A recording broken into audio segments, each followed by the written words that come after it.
삼국지를 보면은요, 책을 읽다가 좀 답답한 때가 있습니다. 정말 안타까울 때도 있습니다. 왜냐하면은 삼국지에 보면은 세 사람이 죽잖아요. 첫째 간우가 죽죠. 그리고 두 번째는 유비가 죽습니다. 마지막에는 제갈공명이 죽습니다. 자, 이럴 때에 참 삼국지를 참 이렇게 여러 번 보는 사람들이 하는 말이 참 여기에는 뭔가 울분이 생긴다는 겁니다. 예. 그래서 책을 던졌다가 다시 잡아가지고 읽는다고 그렇게 합니다. 물론 꼭 그렇게 비교할 수는 없습니다만은 우리가 성경을 읽다 보면은 마음이 아련해져서 한숨이 나올 때가 있습니다. 마음이 좀 무겁고 답답할 때가 있습니다. 그중 한 장면이 바로 솔로몬 왕의 죽음 이후였습니다. 솔로몬 사후에 통일 왕국이 남유다와 북이스라엘로 분열되게 되었습니다. 백성들은 솔로몬 재임 시 성을 쌓고 성전을 건축하는 일에 장기간 동원되고 세금은 점점 갈수록 무거워지다 보니까 백성들의 마음속에 불만이 가득 차여지게 되었습니다. 문제는 이제 솔로몬 때는 그렇게 참고 참았지만은 솔로몬 왕이 죽었습니다. 그러니까 백성들은 그동안 참고 있었던 욕구들이 한꺼번에 분출되기 시작했습니다. 솔로몬 왕위를 이어받은 아들 르호보암에게 언로들이 아버지 왕 때는 이렇게 세금도 가중되고 노역도 많이 강제적으로 동원되다 보니까 백성들이 지쳐서 힘들어하니까 그들에게 부담을 좀 덜게 해달라고 요청을 했지만은 이런 시야에 거절을 당하게 됐습니다. 그래서 이 아들은 아버지 때보다도 더 강력한 정책으로 백성들을 채찍질로 다스리게 됐습니다. 결국은 남과 북이 갈라지는 결정적인 계기가 되고 말았습니다. 남쪽 유다는 유다와 베냐민 지파라고 하는 소수의 인원들만 지파를 이루고요. 그 나머지 등을 돌렸던 10지파는 그들대로 나라를 세웠는데 그 나라가 바로 북이스라엘이었습니다. 이후에 유대인들과 사마리아 사람들은 이방인의 피가 섞였다고 해서 서로가 서로를 꺼리는 관계가 되었습니다. 이는 북이스라엘이 아수르에 의해서 주전 372년에 정복을 당하게 됐습니다. 그로 인하여 이 아수르는 동화정책을 쓴다고 해서 강제로 북이스라엘 사람들을 다른 지역으로 이주시키고 또 그 지역에다가 자기들의 나라 사람을 끌어들여 가지고 서로가 결혼을 하게 했다 이 말입니다. 그러다 보니까 다른 민족과 결혼함으로 인하여 혼혈족이 생겼는데 그것을 이름해서 사마리아인 이렇게 말합니다. 그러한 민족에게 예수님은 일부러 찾아가셨습니다. 요한복음 4장 9절에 사마리아 여자 한 사람이 물을 길러러 왔음에 예수께서 물을 좀 달라 하시니 예수님은 정오 시간에 수가성 우물가에서 한 여인을 만났습니다. 그 여인에게 물을 달라고 말씀을 하시는 거예요. 대화를 청했다 이 말입니다. 자, 당시의 유도교적인 사고로는 놀라운 일입니다. 그뿐만 아니라 복음을 전하시는 겁니다. 그에게요. 사도들의 생각으로는 또 이해가 될 수 없는 상황이었습니다. 예수님은 여기에서 그치지 아니하시고 누가복음 17장 11절에서 19절에 보면은요. 10문둥이를 고치신 사건이 나오게 됩니다. 예수님께서 사마리아와 갈릴리 사이로 지나가게 되어졌습니다. 그런 때에 갈릴리 유대인들과 사마리아 사람들이 민족적인 감정의 골이 있었지만은 이 나병 환자들만은 같이 동고동락하면서 서로가 이로하게 되어졌던 겁니다. 그래서 나병 환자들은 서로가 서로를 동정하면서 동고동락하게 되었어요. 이 나병 환자들은 어떤 병이든 예수님은 고치신다는 소문을 듣게 되었고요. 어떤 병만 아니라 어떠한 상황도 예수님께서 원하신다면 고쳐주신다는 그와 같은 소식을 듣고 그들이 보니까 누가복음 17장 13절에 멀리서 예수를 보고는, 나병 환자이기 때문에 가까이 갈 수가 없으니까, 사람들 가까이 갈 수가 없으니까 아마 일제히 소리를 높여서 예수 선생이여 우리를 불쌍히 여기소서 이렇게 했던 겁니다. 자, 이 소리를 들으시고 예수님께서는 14절에 이러한 그들을 보시고 가서 제사장에게 너희 몸을 보이라고 하신 겁니다. 너희가 깨끗함을 받았느니라고 말씀하지 아니하시고 제사장에게까지 몸을 보이라고 그렇게 말씀했어요. 그런데 그들이 제사장에게로 가다가 다 깨끗함을 받게 되어졌습니다. 그런데 9명은 다 집으로 돌아가고 그 중에 1명은 예수의 발 아래 엎드려 감사를 하였다고 예수님이 친히 말씀하고 계시는 겁니다. 한마디로 왜 예수님께서 이렇게 말씀하셨을까요? 사마리아 사람들을 높여줬던 겁니다. 축겨 세워줬던 겁니다. 이와 반면에요, 요나서 1장에 보면은 하나님은 12소 선지자 중에 한 사람인 요나에게 이렇게 명령을 합니다. 니느웨로 가서 하나님의 회개의 말씀을 전하라고 하는 명령을 내리십니다. 그런데 요나는 하나님의 명령에 순종하지 아니하고 하나님의 낯을 피하여 욥바로 내려가 가지고 니느웨와 정반대인 다시스로 가는 배를 타고 도망가게 되어졌습니다. 니느웨는 아수르의 수도로 자신들을 호시탐탐 침략을 노리는 원수의 땅이기 때문에 선뜻 갈 마음이 없었다는 겁니다. 우리가 이런 것을 상당히 그렇게 예수를 믿어도 지금 일본을 굉장히 미워하는 사람이 있어요. 왜냐하면 민족적인 감정이 쌓여 있으니까요. 요나도 마찬가지입니다. 12소 선지자 중에 들어가는 사람이었지만 자기들이 생각할 때 원수의 나라니까 원수의 나라 가서 복음을, 하나님의 말씀을 전한다는 것도 내키지를 않는 겁니다. 그러니까 하나님의 명령의 말씀을 들었지만 불순종의 길을 가고 있는 거예요. 자, 하나님이 어떤 하나님이십니까? 우리가 지금도 뭡니까? 예수를 믿는 사람이지만 일본이 잘 되는 것을 별로 좋아하지 아니하고 내 눈으로는 볼 수 없다고 하는 사람들이 있어요. 그래서 우리가 어떻든지 일본한테는 이겨야 되고 이런 게 있습니다. 그래서 선수들도 보면 기량이 좀 부족한 것 같은데 일본하고만 붙으면 어떻게 힘이 그렇게 나오는지, 축구는 만약에 11명이 싸우는데 12명, 13명이 싸우는 것 같아요. 그 마음속에 엉어리가 있기 때문에 그렇지 않습니까? 그런데 우리 예수 믿는 사람은 그러면 안 돼요. 예수 믿는 사람은 열방을 향하여, 지금 이 시대는요 더불어 사는 시대예요. 유튜브만 우리나라만 되는 게 아니라 전 세계가 다 돼요.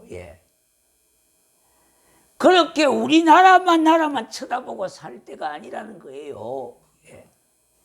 우리 예수 믿는 사람들은 마음의 문을 열고 열방을 향하는 눈이 있어야 돼요. 우리끼리만. 일본을 그렇게 미워해도 안 돼요. 서로가 같이 잘 살아야 되는 때예요, 지금은. 이런 생각과 마음의 의식을 우리가 좀 바꾸셔야 돼요. 교회도 우리 교회만 잘 되는 것도 하나님이 기뻐하지 아니하세요. 내 가정만 잘 되는 것도 이것도 아니에요. 하나님이 우리에게 유별나게 건강을 주시고 유별나게 물질을 주셨다면 그것은 내 것이 아니에요. 내 것이 아니에요. 상당 많은 부분은 나누어야 되고 흘러내 버려야 돼요. 그게 축복의 통로가 되는 겁니다. 하나님께서는 우리를 축복의 통로로 삼아 주시지 않았습니까? 그러나 여호와께서는요, 요나가 탄 배가 큰 풍랑을 만나게 했어요.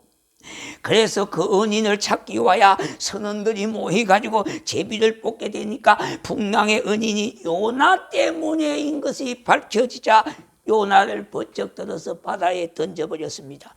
이때 여호와 하나님께서 큰 물고기를 예비하여 요나를 뻘컥 삼키게 만들었다는 겁니다. 요나는 그 큰 고기 뱃속에서 3주야를 지나게 됐습니다. 요나가 물고기 뱃속에서요, 고통 중에 여호와께 자복하고 기도할 때에 여호와께서 들으시고 요나를 육지로 토하여 살려주셨던 겁니다. 마음은 좋기 없었지만은 억지로 하나님의 명령에 따라 니느웨로 가서 하나님의 경고의 말씀인 이 성이 40일이 지나면 무너지리라 그렇게 외쳤어요. 마음이 진짜 선뜻 내키지 않았지만은 억지 춘향으로 하나님이 말씀하시니까 가서 그렇게 전하니까 그들이 어떻게 되었습니까? 악을 비롯하여 수많은 사람들이 베옷을 입고 하나님 앞에 회개하고 하나님께 돌아오기 시작했어요. 그러니까 하나님은 니느웨에 내릴 재앙을 멈추었던 겁니다. 한편 요나는 하나님의 명령을 따르기는 했지만은 진정으로 미운 아수르가 하나님의 구원을 받는 일이 못마땅해 여겼던 거예요. 예수도 우리끼리만 믿으면 안 돼요. 이 지역이 참으로 우리의 성도의 대상이고 섬김의 대상이고 그들에게 복음을 전해야 될 대상이에요. 나만 예수 믿고 천국 간다고 하는 것은 잘못된 거예요. 자, 그때에 하나님께서 이렇게 말씀했어요. 요나에게 니느웨도 내가 만든 것이 아니냐. 니느웨 땅이 어떤 땅입니까? 아수르 수도인데요. 그 땅도 내가 만들었다는 겁니다. 그 백성도 누가 냈느냐? 내가 냈다는 거예요.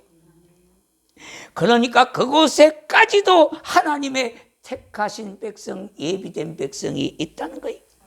그러니까 그들에게 요나가 하나님의 회개의 말씀을 전하니까 믿는 사람들이 늘어나게 되어지고요, 회개하면서 하나님께로 돌아오기 시작하지 않았습니까?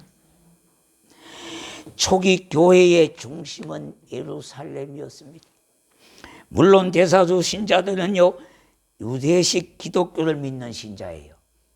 그러니까 아직도 유대교적인 사고방식을 완전히 벗어나지 못한 가운데 복음을 받은 사람들이라는 겁니다. 이들은 아직도 율법적인 신앙의 테두리 안에서 머물고 있는 이들이 대다수였습니다. 자, 우리도 자칫 잘못하면 신앙이요, 율법적인 신앙이 되는 경우가 많아요.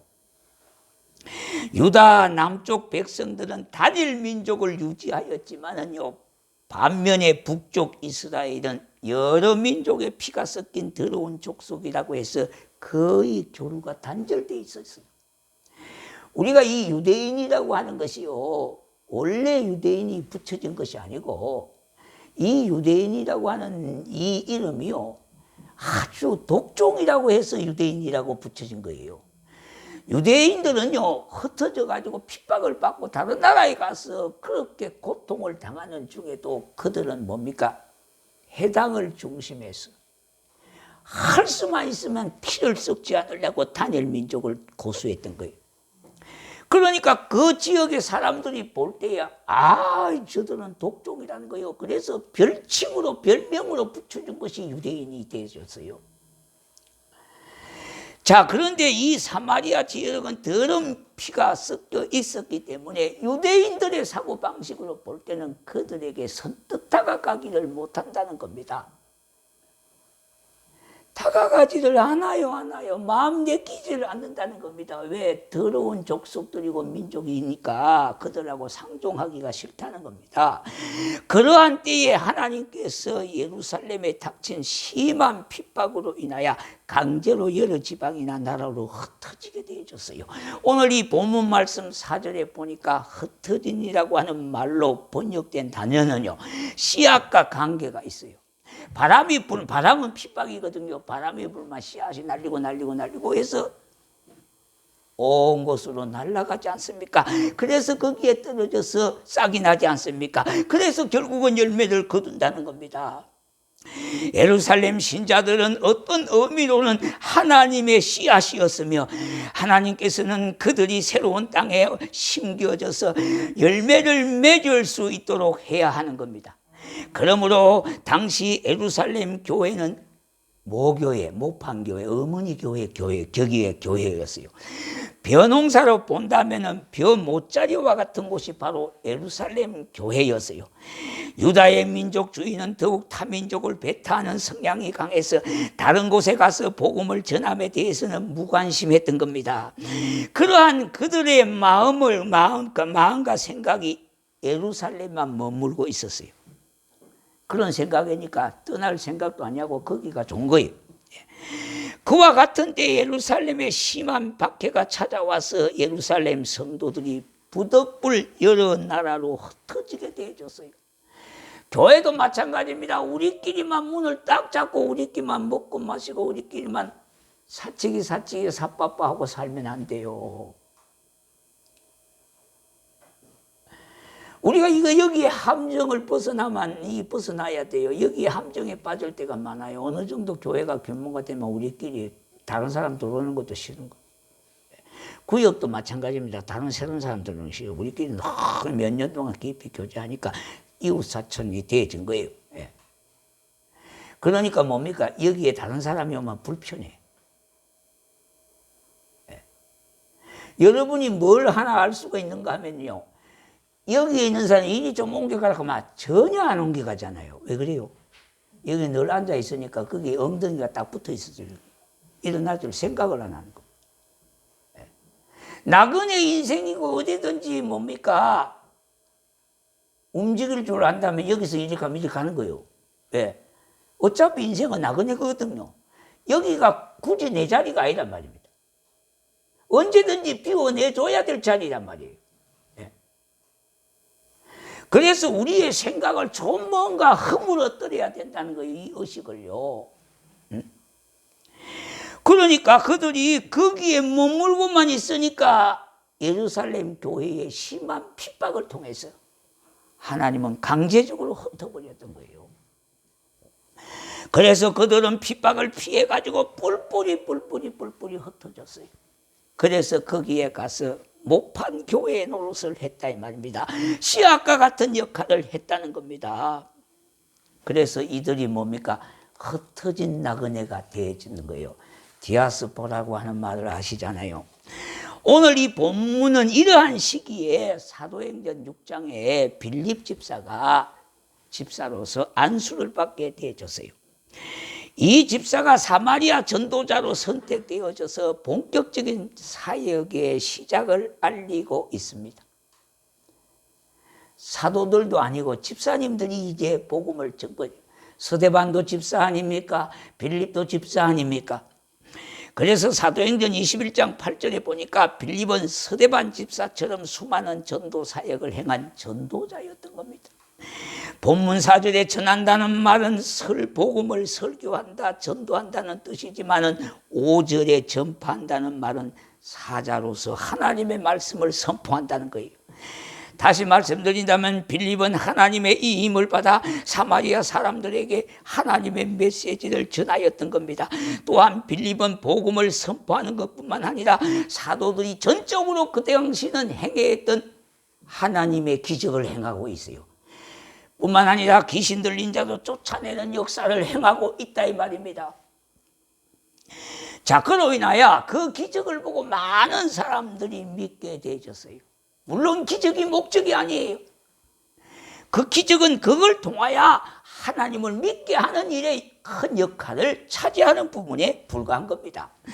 사마리아 성의 수많은 영혼이 주께로 돌아오면 단순히 그들이 가서 베푼 기적 때문에 구원을 받음이 아니라 복음을 듣고 믿음이 생겨서 그 믿음으로 구원을 받게 된 거예요. 복음의 경로는 이제 이방인이 반반씩 살고 있던 사마리아로 이동해 갔던 겁니다. 소원해진 두 민족 사이에 다리를 놓아 그리스도 안에서 하나가 되게 하셨고, 머지않아 그 다리를 이방인들에게까지 연결시켜서 그들도 구원의 즐거움에 참여시킬 계획을 이루어야 하나님은 빌립 집사를 사용하게 되어졌어요. 오늘날에도 우리에게는 이 빌립과 같은 다리를 놓는 사람들이 필요한 겁니다. 예수 믿는 사람은 바로 다리를 놓는 사람이에요. 세상과 하나님께로 다리를 놓는 사람들이라는 겁니다. 사도행전 창세기 12장 1절에 보니 여호와께서 아브라함에게 이르시되 너는 너의 집을 떠나 내가 내게 보여줄 땅으로 가라 그랬어요. 2절에 보니까 내가 너로 큰 민족을 이루고 내게 복을 주어 내 이름을 창대하게 하리니 너는 복이 될지라, 이렇게 말씀했습니다. 하나님은 우리를 복의 통로가 됨이라고 선언하고 계시는 겁니다. 초대교회 역사 중에요, 큰 사건이 있습니다. 두 가지의 큰 사건이 있었는데, 하나는 로마 황제의 10대 박해, 그리고 두 번째는 큰 역병이 두 번이나 그 지역에 돌았어요. 이 역병은 바이러스에 의해서 역병이 아니고 세균에 의해 가지고 그렇게 역병이 퍼져나가는데, 그때 죽었던 사람이 한두 사람이 아니라 수많은 사람이 죽었어요. 그래서 로마 인구의 4분의 1, 3분의 1 정도가 죽어버렸어요. 그 정도로 역병이 심했다 이 말입니다. 그러한 위험한 순간에도 역병을 이와야 방역하는 일과 환자를 돌보는 일에 헌신적으로 나선 사람들이 누구였던가 하면 기독교인들이었어요. 우리가 한번 진짜 생각을 많이 해봐야 됩니다. 네. 죽음을 무릅쓰고 그들을 케어하고 방역전선의 일선에 자원해서 나간 사람들이 누구냐니까 기독교인들이었어요. 우리의 신앙을 한번 돌아보세요. 너무 안일에 빠져 있지 않습니까? 너무 고정관념에 못 박혀 있지 않습니까? 그들은 죽음을 무릅쓰고 나섰던 거예요. 그래서 그 당시 사람들이 어떻게 저들을 이름했느냐, 기독교인들이 이렇게 이름했어요. 저들은 위험을 무릅쓴 사람들이라고 했어요.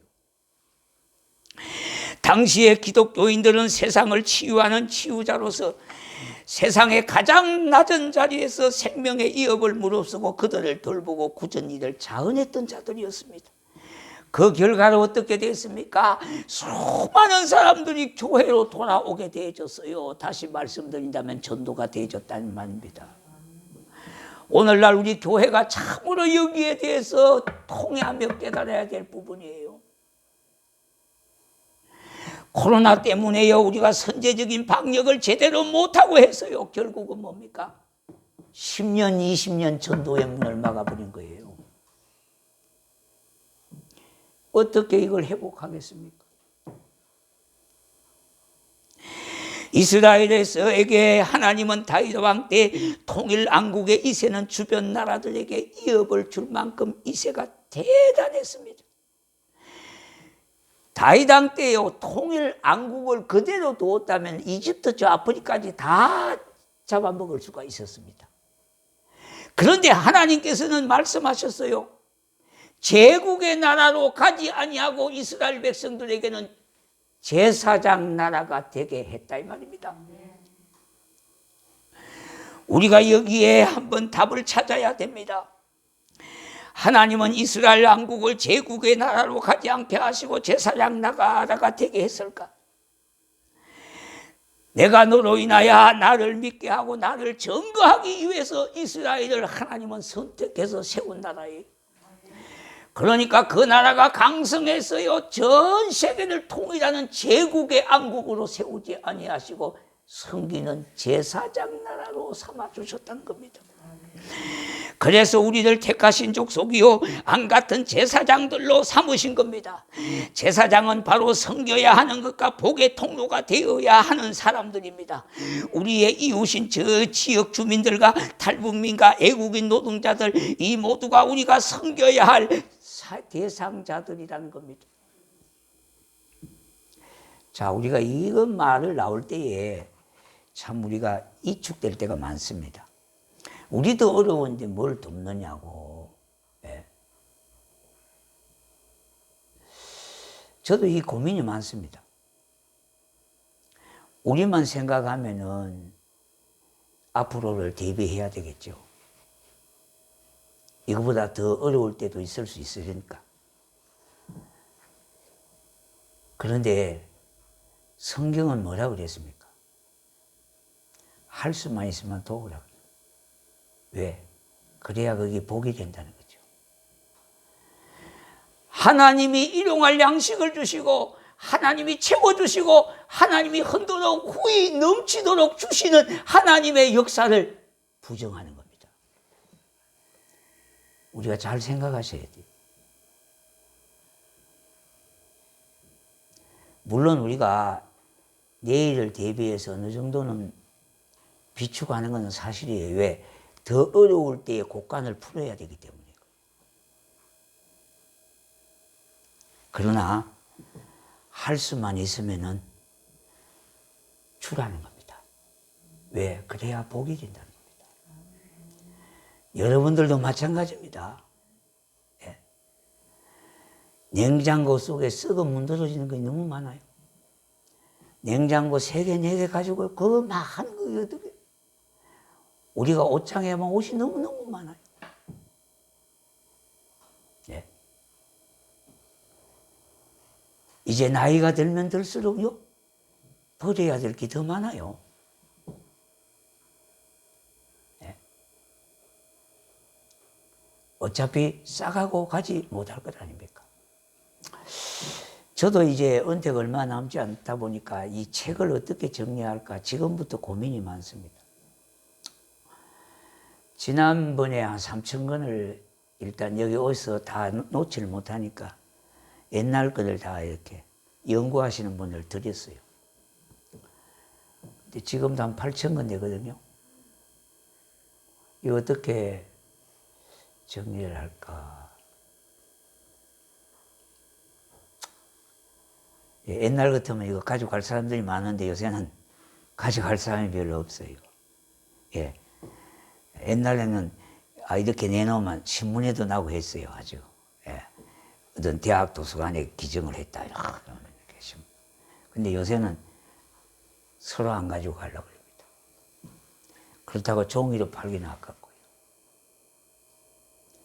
그래서 기도하고 있습니다. 저 진짜 유용하게 쓸 사람. 그래서 시찰에 있는 목사들 다 모아놓고 또 후배들한테 다 나눠줄까 하는 생각도 있고 지금 그래 생각하고 있어요. 왜냐하니까 우리가 진짜 후이 흔들어 넘치도록 하나님의 말씀을 경험하려면은 할 수만 있으면 주는 것이 복되다는 겁니다.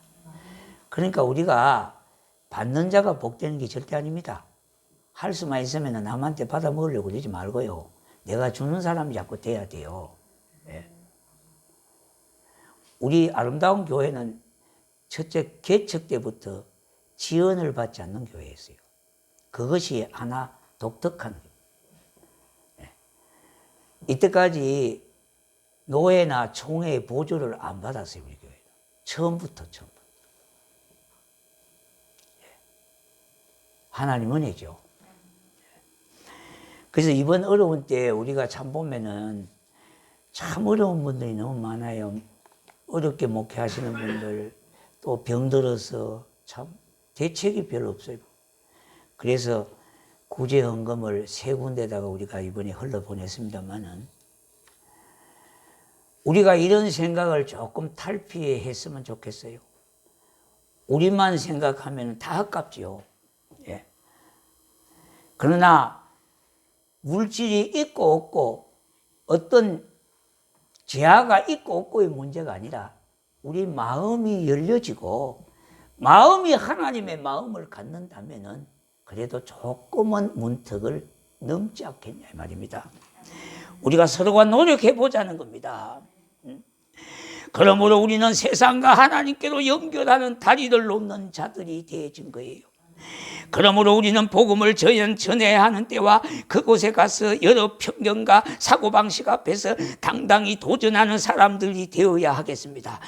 그런데 정말 우리가 복된 것은 이 일은 천사에게만 맡기지, 천사에게도 맡기지 아니하고 하나님 자녀들에게 맡겨주셨어요. 그러니까 우리에게 주신 사명이라는 겁니다. 정말 복된 일이라는 거예요. 이러므로 이 사명을 위하여 헌신된 충성된 자들이 되십시다. 이와 같은 일에 아멘으로 하답하는 성도가 되기를 주의 이름으로 축원합니다. 예, 우리